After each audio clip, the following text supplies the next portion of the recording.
Hey everybody, welcome back to Brainiac Baseball's 1985 Detroit Tigers season replay. Today's matchup is between the Minnesota Twins and the Detroit Tigers at Tiger Stadium. On the mound for the Twins today is Frank Viola, whose record is 0-0 with a 4.26 ERA. And pitching for the Tigers is Jeff Robinson, whose 1984 record was 7-4 with a 3.08 ERA. Okay, we had a come-from-behind walk-off win in yesterday's ball game. We won 7-6. Lou Whitaker walked it off. And I took a moment to really dig into the box score yesterday. We had 4 home runs in the ball game, all by left-handers on our team. And as I mentioned, I think earlier in the ball game, that Tiger Stadium has a 52% higher chance of hitting a home run based on the stadium effects. So not only did we have 4 home runs hit by left-handed batters in yesterday's ball game, but 3 of the home runs came off of a left-handed pitcher. So a lefty-on-lefty matchup, which normally would you would think it would be an advantage to the left-handed pitcher because, I mean, we try to play those odds every time we play a game. Did not do us any good. Did not do the Twins any good. And so we put up a bunch of runs late, and we were able to walk it off. And I tend to think, especially if we just reflect a little bit on the 1970 Seattle Pilots season that we just had, that maybe the game is going to front load a lot of those home runs, and then we're going to have a dead period in the middle of the year where we have very few extra base hits, and then we'll load it up again at the end of the year.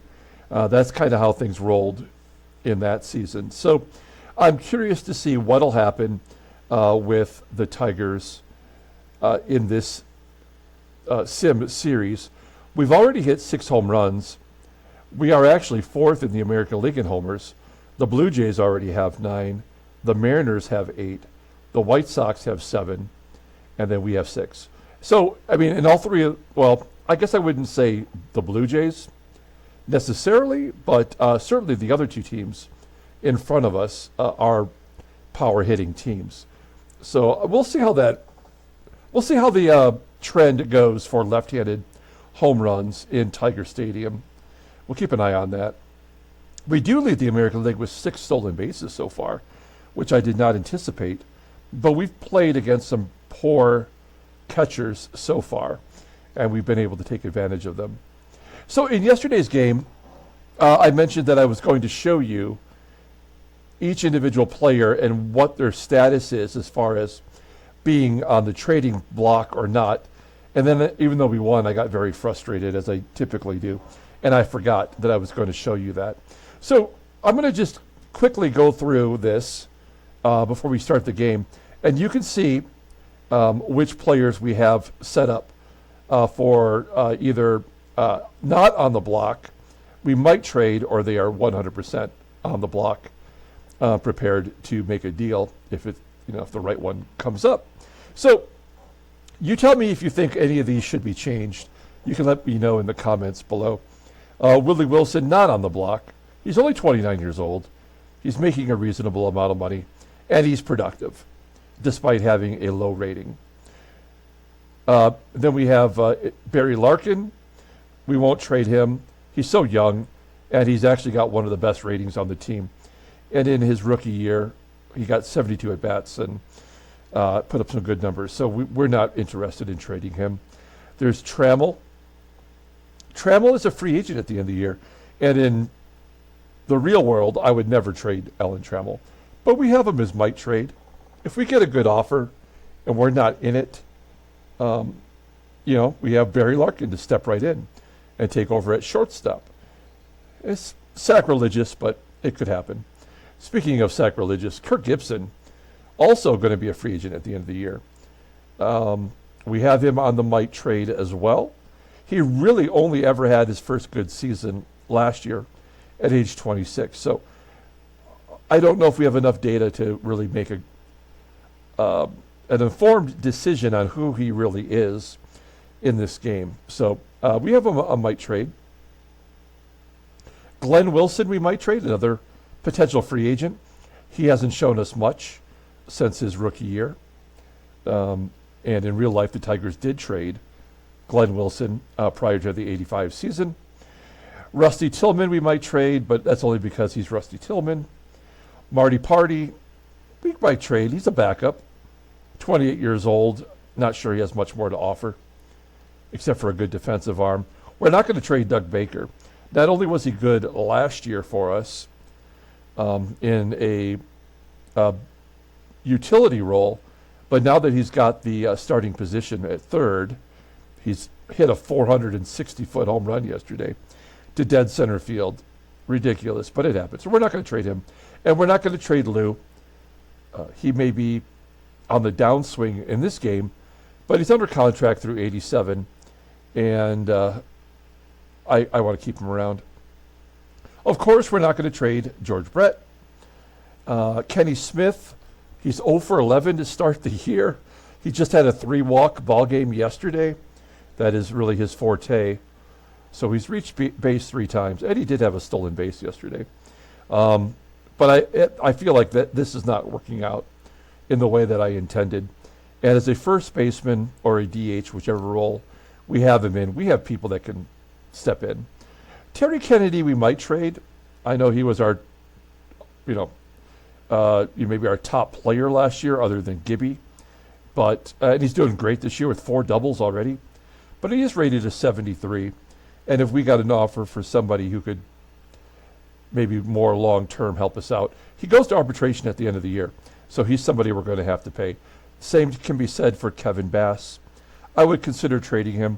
He's the ideal 4th outfielder. He can play all the outfield positions relatively well, and he does hit. He does hit home runs. So I'm in no hurry to trade him, but I might. Jeff Stone, he is on the block. He's the next outfielder to be called up, but he could only be a left fielder. And then we got some schlubs. We got Eddie Milner, who's almost toast. He's on the block. Eddie Miller is on the block. Mike Pagliarulo is on the block. I believe he was a rookie in 85. But I don't think he's going to get a chance to play third now that we've got Baker kind of pegged for that role. Barbaro Garbe, first baseman, on the block. Jeff Datz on the block. Rich Gedman, might trade him. I'm a Rich Gedman fan. He's not terrible. I mean, he is not good either, actually, but he could play. And he's got 84 power to 92 gap power. So he could be a backup catcher at some point for us. Craig Wilson, he's still got some growing to do in Double-A. I might trade him if somebody wanted him, but he could have opportunity to play for us, as could Ricky Jordan. We might trade him. Mike McFarland, we won't trade him. He's a catcher of the future, and he's good enough to be a starter. He may be our next starter, in fact. Shane Turner's on the block. Mark Riles on the block. Chris Hoyles. These are all the people in single A, so they are untradeable until we get to July for the next draft. So there's your hitters. We'll show you the pitchers. Dan Petrie, not tradable. We're not going to trade him. Bert Blyleven, definitely on the block, but I don't think anybody wants him. And that's okay, as long as he produces like he did in game number 2 this year. Brian Kelly, we might trade him. His arbitration is in 1985 at the end of the year here. So he's going to want more money. Dave Rozema, absolutely on the block. He did have a great start yesterday for us, though. Jeff Robinson, who gets a start today, we won't trade him. He's already someone I think might be a number 2 starter on our team next year. Dave Smith, we won't trade him. We could, but we won't. Somebody's got to close for this team, and he's our best option. Jeff Montgomery, we might trade. He's okay. Keith Comstock, we might trade. He's off to a bad start, folks, but I'm not going to give up on Keith Comstock. I don't think anybody would want him anyway. Gumpy Gumpert. We might trade him. Paul Gibson, the Creeper. We could trade him. Frank LaCourte is just on a one-year free agent signing here. So on a minor league deal. He's in the majors. If he goes to arbitration at the end of the year, we certainly will not pay him. So we could trade him if that happens. Shotzi, of course, is on the block. He's a one-year contract as well. And then we got David Cohn. No, we definitely will not trade him. Larry Rothschild, maybe. Sherman Corbett, maybe. Danny Jackson, no. Those are our two starting pitchers that we need for our rotation, maybe sooner than later. Carl Willis, we might trade him. Terry Taylor might trade. Vicente Palacios, we might trade. Mark Leiter, we might trade. We had a trade offer for him a couple days ago. John Davis is on the block. Skalski on the block. Larry Carter on the block. And then our single A players, none of them are on the block. Those are all unable to be traded. Okay, so I just wanted to share that with you really quick. If there's anybody there you think should be designated differently, let me know in the comments, and we'll, I listen to you guys sometimes. I'll definitely give it some consideration. Let's go ahead and get today's game started. As always, I appreciate everyone following along. Like and or subscribe to the channel. Let's see how many left-handed home runs we get today. I'm concerned that much like the moving the fences in our 1970 Seattle Pilots series, maybe the stadium effects will come back to haunt us. We've got Jeff Robinson on the mound. He's making his very first start. It says he never faced the Twins. That's just not true. We have everyone in the bullpen available except for Jeff Montgomery. So it's going to be Gumpy and LaCourte today. Here's our lineup. Frank Viola is the first left-hander we are facing. So it's going to be our lineup versus lefties. That means that Barry Larkin will be the DH. Rusty Tillman will start at first. And Marty Party will get his first start behind the plate. Okay. Let's do the lineup rundown for the Minnesota Twins. It appears to be the same as yesterday. Batting leadoff in center field is Alex Cole. Batting second at shortstop is Joe Patini. Batting third and catching is Gil Reyes. Batting cleanup playing first base is Cecil Fielder. Batting fifth in left field is Jim Eisenreich. Batting sixth and DHing is Troy Neal. Batting seventh at third base is Gary Cooper. Batting eighth in right field is Hoskin Powell. And batting ninth is the second baseman, Kurt Siebert. Okay, Jeff Robinson. Take a look at what he did last year for us. He made 20 starts, went 7-4 with a 3.08 ERA, 72 strikeouts in 117 innings pitched. We did keep a governor on him for innings pitched in his first full, a little over half a season. We take the governor off this year. He's able to go as much as he can. Opponents batted 206 versus him last year. His fastball tops out at 89 miles an hour. Ground ball percentage is 47.7%. He's got two pitches above league average, the splitter and the fastball, overall rated at 84. The 23-year-old righty is arbitration eligible at the end of the 87 season. All right, we'll take a look at our defense. So it's a little mixed up today. Behind the plate, we got Marty Party. He's got a really good arm. He's rated a 90, and his arm is also rated a 90. At first base is Rusty Tillman. Definitely an upgrade defensively over Kenny. And what's the other position? Oh, Larkin's a DH today. Otherwise, everybody else is right where they belong. Okay, here we go. Alex Smith leading off, batting only 118 so far this year. He batted 212 last season in a full season, so he might not just be a hits guy. He does ground out to third for out number one. Next man up is Joe Patini. There were 27 total hits in yesterday's ball game, so everybody's average went up a little bit as Pittini grounds back to Robinson for out number 2. And the catcher, Gil Reyes, gets a base hit into center field. That boosts his average up to 400. So runner on first, 2 down, and Big Daddy, Cecil Fielder at the plate, still looking for his first home run of the year. Right-handers have a 13% more likely chance to hit a home run in Tiger Stadium. Nice curveball from Robinson and a grounder to first. The Tillman fields and makes the out. We go to the bottom of the first. Let's take a look at our official lineup for today. Batting leadoff in center field is Willie Wilson. Batting second and DHing is Barry Larkin. Batting third at shortstop is Alan Trammell. Batting cleanup in left field is Kirk Gibson. Batting fifth in right field is Glenn Wilson. Batting sixth at first base is Rusty Tillman. Batting seventh and catching is Marty Castillo. Batting eighth at third base is Doug Baker. And batting ninth is Sweet Lou Whitaker at second base. Okay, Frank, excuse me, Frank Sweet Music Viola. I did a deep dive on him. We've talked about him before. We're going to run it back, though. He was a second-round pick in 1981 out of St. John's University for the Minnesota Twins. He played in one of the most famous collegiate games ever. It was Frank Viola versus Ron Darling of Yale, and they both pitched shutouts through 11 innings.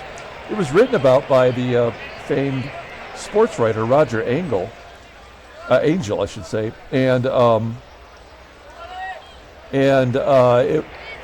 that's how Viola became kind of a household name. He was the college player of the year, a lot think because of that article, and that also led him to be the second round pick for the Twins. He also won the Cy Young Award in 1988 for the Twins. He went 24-7 with a 2.64 ERA, 3-time All-Star. Won the 1987 World Series, in which he was named the MVP. After baseball, he coached high school kids in Florida, and then he moved to a collegiate independent team out of Leesburg, Florida, Leesburg Lightning, and that's where I met Frank Viola. I lived in Leesburg during that period, and I just happened to be at the at the baseball stadium. I think there was like a farmer's market going on in the parking lot, and my girlfriend and I walked over to the fields, and I'm like, "Is that Frank Viola?" And she, of course, she didn't know. How would she know? And but I knew that it was him, and I ended up sticking around and saying hello and shaking his hand. And he was super nice. So a weird stalker story from you there. Frank Viola, he's already made one start this year. He's got no record with a 4.26 ERA, a couple strikeouts in 6 1/3. If you look at his record since we've begun this series, the game definitely does not respect him, not in his health, and when he is healthy, he's pitched so poorly. He is the staff ace of this team, as his fastball tops out at 89 miles an hour, ground ball percentage is 46.2%. His only good pitch in the game is his fastball, rated at 85. His curveball is a 73, a changeup at 77. I think his best pitch was a circle change, but I don't think the game has that. Overall rated at 82. The 24-year-old lefty is arbitration eligible at the end of the year, so they're going to have to pay him or let him go. Okay, here's the defense for the Twins. We talked about this yesterday. They have 3 infielders below league average. Center field, also with Alex Cole, is only a 77. Behind the plate is Reyes, who has a 90 arm. We were able to get a couple stolen bases yesterday, though, without getting caught. Here we go, Willie Wilson leading it off for the Tigers against Frank Viola. There's a ground ball to third. Cooper making the play. 1 out for Barry Larkin, making his first at-bat of the year. And he strikes out swinging on that curveball. 2 quick outs for Viola as Trammell steps in, batting .316. He had 3 hits in yesterday's ball game. Trammell pops it up, and a 1-2-3 inning for Viola. We go to the top of the second, and the left fielder, Jim Eisenreich, will lead it off. Eisenreich batted .256 last year versus righties. Flies out to right field. 1 down. Next man up is the DH, Troy O'Neill. Troy Neal, not Paul O'Neill. 2 outs. And Gary Cooper. Just like the first inning, 2 outs and then a single. So Cooper's on first for Hoskin Powell. Off to a slow start, batting .176. A ground ball to second. Whitaker makes the plate. Bottom of the second. Gibby will lead it off. He hit his 3rd home run of the season in yesterday's ball game. Again, it was off a left-hander. Here he grounds out to second. 1 out. Glenn Wilson popping it up. And Rusty Tillman will get his first at-bat. Came over in a trade from the Mets. It's been pretty solid for us. Flies out to right center. We'll go to the top of the 3rd. No score. Kurt Siebert leading it off. Siebert with a fly ball in left center field. When you get to the 3rd inning, and there hasn't been anything tragic yet, I'm just waiting for something to go down. An infield single, an error perhaps, or maybe Jeff Robinson's going to pitch the game of his life. He does not have a career complete game. But now with the governor off, I think maybe you might get 1 or 2 this year. We go to the bottom of the 3rd. Marty Pardee will lead it off. He had a pinch hit in the Yankees series, and he strikes out for out number 1. That's 7 in a row for Frank Viola, a pitcher who's been much maligned, like I said in the pregame. Doug Baker cannot be stopped. He's batting .500 now with that single to left. Whitaker does not hit lefties well, so we're going to hit and run. Just make contact, get him over. Comebacker to Viola. Baker advances and is in scoring position for Willie Wilson. Not an RBI guy. He only had 32 RBI. Oh, I'm sorry. He had 64 RBI combined, which would have been a career high. So I'm saying he's not an RBI guy as a leadoff man, but he did have a career high last year. 0-2. It's irrelevant. We go to the top of the 4th. Robinson will face the heart of the lineup. Gil Reyes. Is it Gil Reyes? Is it Gil? It's an out. That's only the first K for Robinson. Not a strikeout pitcher. Here's Big Daddy 0 for 1 today. It's weird to see him on the Twins. Of course, he's been on the Twins since we began this series. Was he traded or drafted? He was drafted, number 1 overall pick in our 2nd season. And then by his next year, his sophomore season, he was a rookie in the majors at 18 years old. 2 outs. Here's Jim Eisenreich. It looks like this team is looking for their first home run still. As Eisenreich strikes out, we go to the bottom of the 4th. Barry Larkin will lead it off. And Larkin with a base hit to right. His first hit of the year. Do we want to go for 2? It's a 50-50 chance. Powell's not great defensively. Larkin has better speed than you might think. And you know what? We got to get something going here. So we're going to say yes. And he is safe. Good job by Larkin. Hustling to second base. So we've got the leadoff man on second for Trammell. I like Trammell in this position. 2-2 count. He has it inside out it. Will Hoskin be tested again? Nope. Larkin will go on his own and be safe. We're going to go on contact, but the option of Gibson actually making contact is not great. He struck out 9 times in 19 at-bats this year. But if it's a ground ball, you should score. Yep, that'll get the run in. It's 1-0 Detroit. Give Gibson the RBI. And then Glenn Wilson with a 1-1 count. Base hit into left. That's good. Wilson needed that. That'll get his average back up to 200. He's at the Mendoza line. 2 down, and Rusty Tillman. Oh, Tillman's got his first hit of the year. So we got a little rally going here with 2 down. Can Marty Party get his first hit? This is a good time to do it. He batted .303 versus lefties last year. He was a good platoon option. Ground ball up the middle. Shortstop Patini will make the play. So we strand 2. We do get 1 run in, thanks to the fielder's choice by Gibson. We go to the top of the 5th.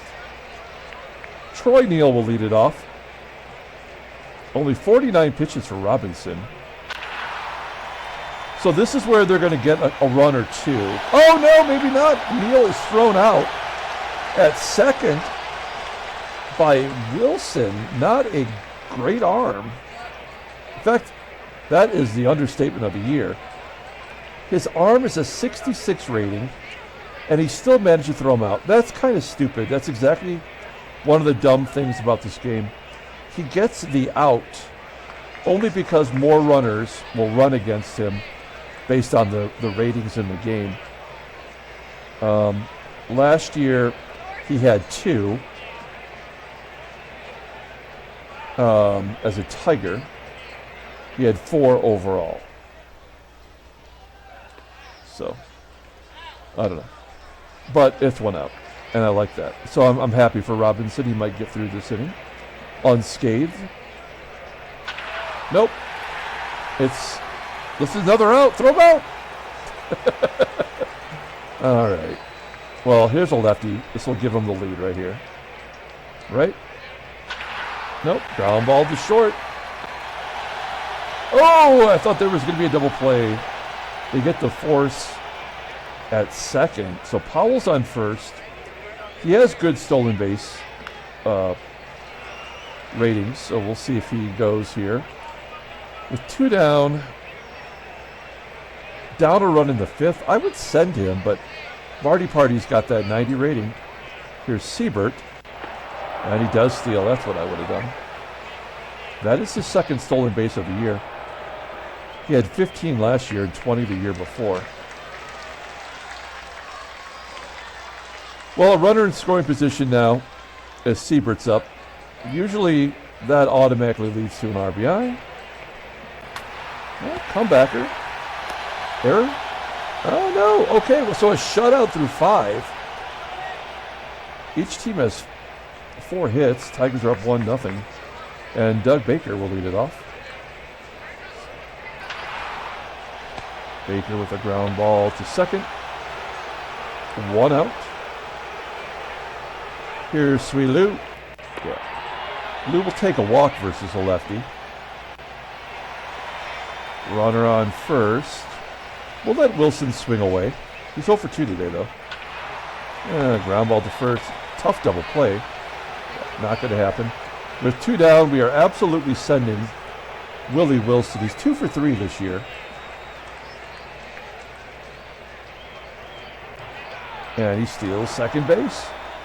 Well, he threw a changeup. Probably should have went with the fastball with Wilson on base. So we have a runner in scoring position for Barry Larkin. He got that double last time up. And a hard hit ground ball to second. And that will end the inning. We're going to the top of the 6th. Take a little drink here, pardon me.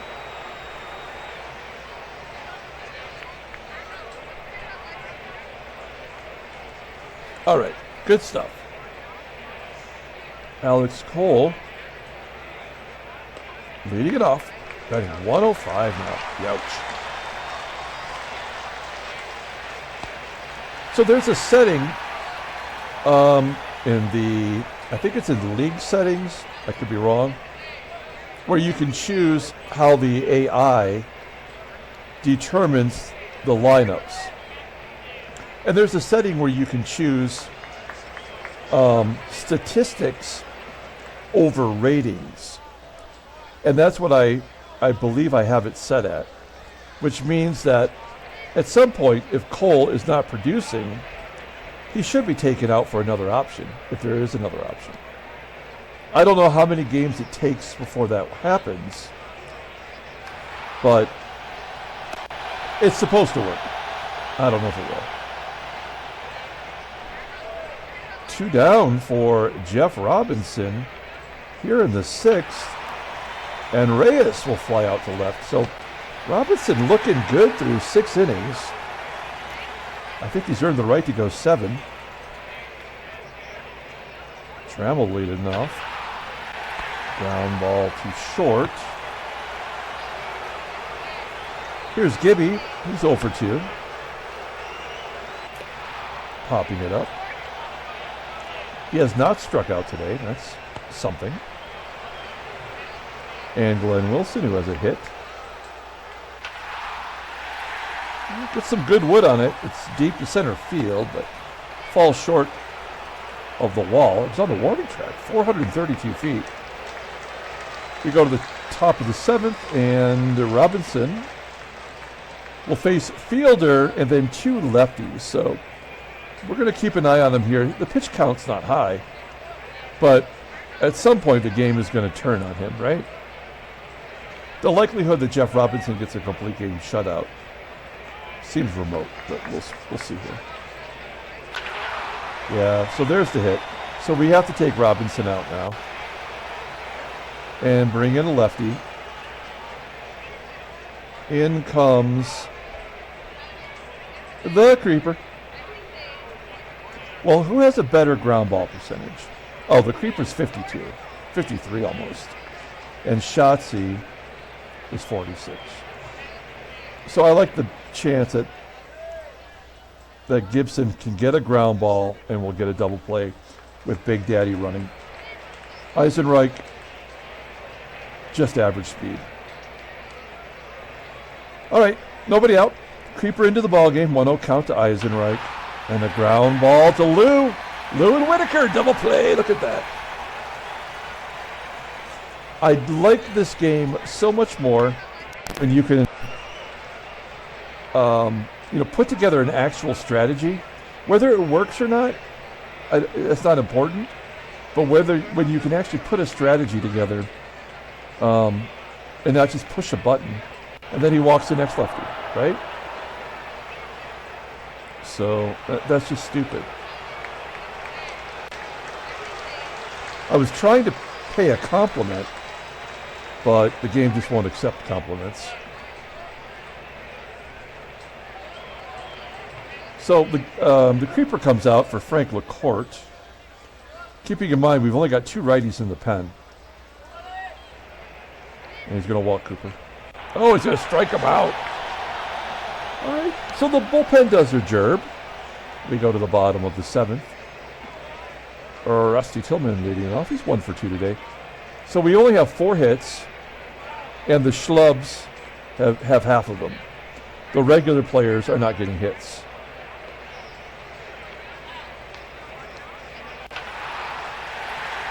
Tillman crushes it. It'll be caught on the line by Eisenreich. Marty, ground ball to second. And Doug Baker.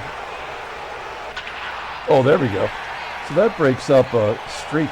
We had not had a hit since that 4th inning double. And we have a chance here to go for a double. With 2 down at this point of the game, if we go for it, and don't get it, then that's like a momentum shift, I think. So we're going to say no. And we'll let Whitaker take a cut. 0-1. Good call. Base hit to center. Baker going to third. 105 pitches for Viola. He could probably go 120, 125. So he's in no danger of not getting a complete game. First and third, 2 down. Willie Wilson, a 2-1 count. Ground ball, base hit. Baker scores. Whitaker stops at second base. And it's 2-0 Detroit. So good call on my part. Not setting Baker for that potential double, which may have led to an out. And we would never have this rally. So first and second, here's Barry Larkin. University of Michigan grad. And Hall of Fame. Flies out to center. Okay, we're going on to the 8th inning.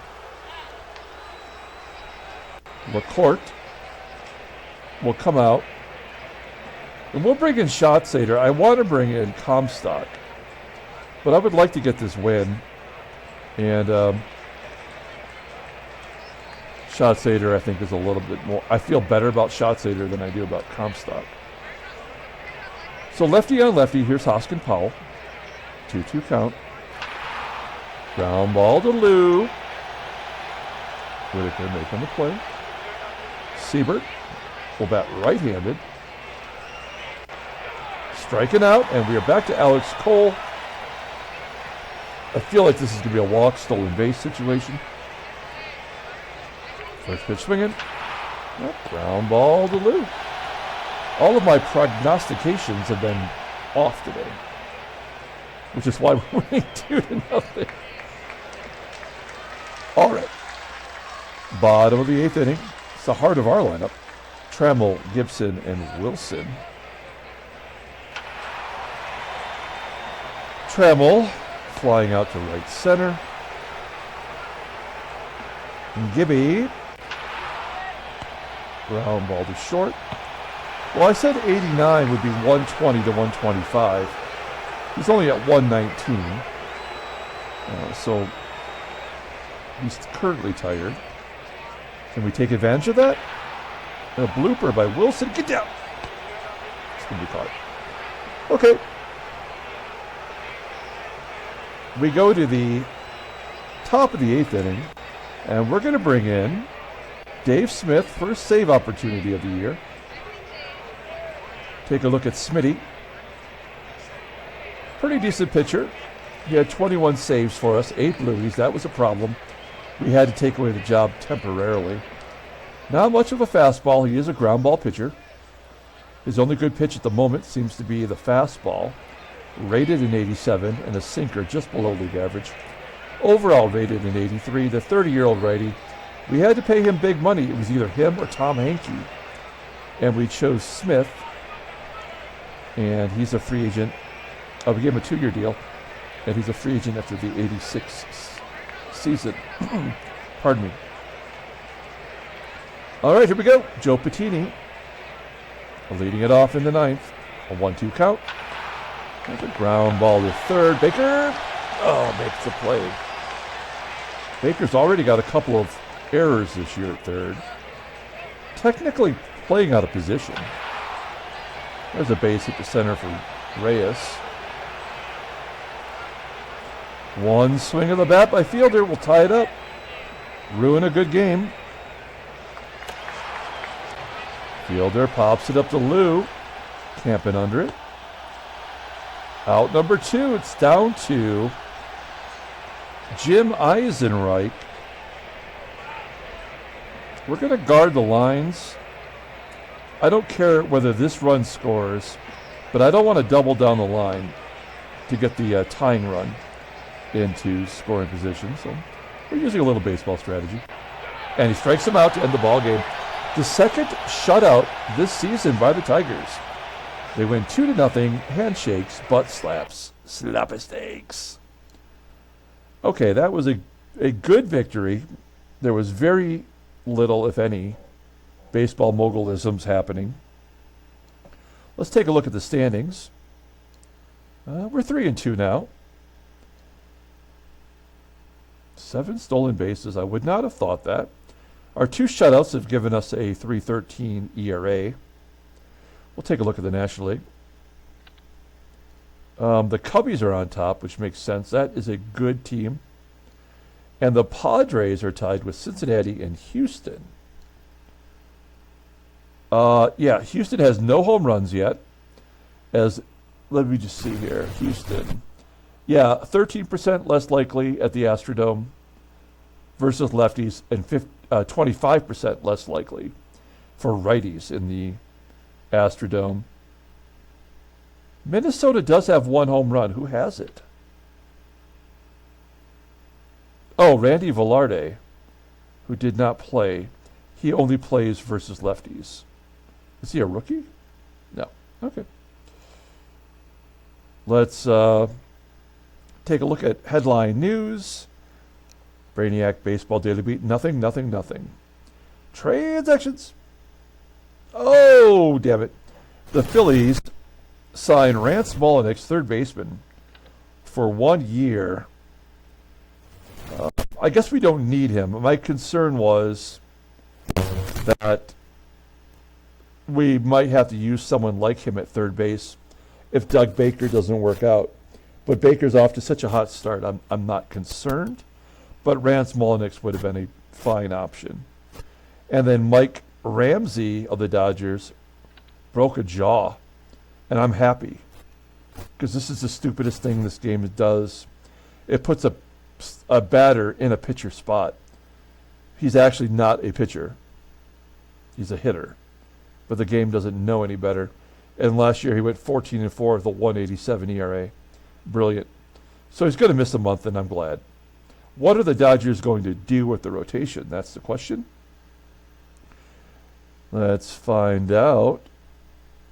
Oh, there we go. Dave Stewart coming up from AAA. And he will be their 5th starter. So that means Mike Norris will not get skipped in the rotation. He will get the next start. Looks like Bob Welch got pummeled. Only going 2 innings, giving up, what is it, 6 runs? 7 runs? 9 runs. I don't know math. Okay. Cool. Let's pull up the box score and get out of here. Thanks for watching, guys. Like and or subscribe to the channel. Let's see. Jeff Robinson gets the win. He's 1-0. And Dave Smith gets his first save. We're going to give the player of the game to Jeff Robinson. Nothing spectacular from the offense today. They did just exactly what they needed to do. RBI from Wilson and Gibby. We only had 7 hits. They had 6. I love the fact that we only walked 1 and that Robinson did not walk any. The loss goes to Frank Viola. A very good performance, a complete game. He takes the loss. He's 0-1. Nothing of note from the Twins. Okay. Let's get out of here, and we're going to come back tomorrow with Game 3 of the series. We go back to Petrie to make the start for us. Until then, everyone, have a great day.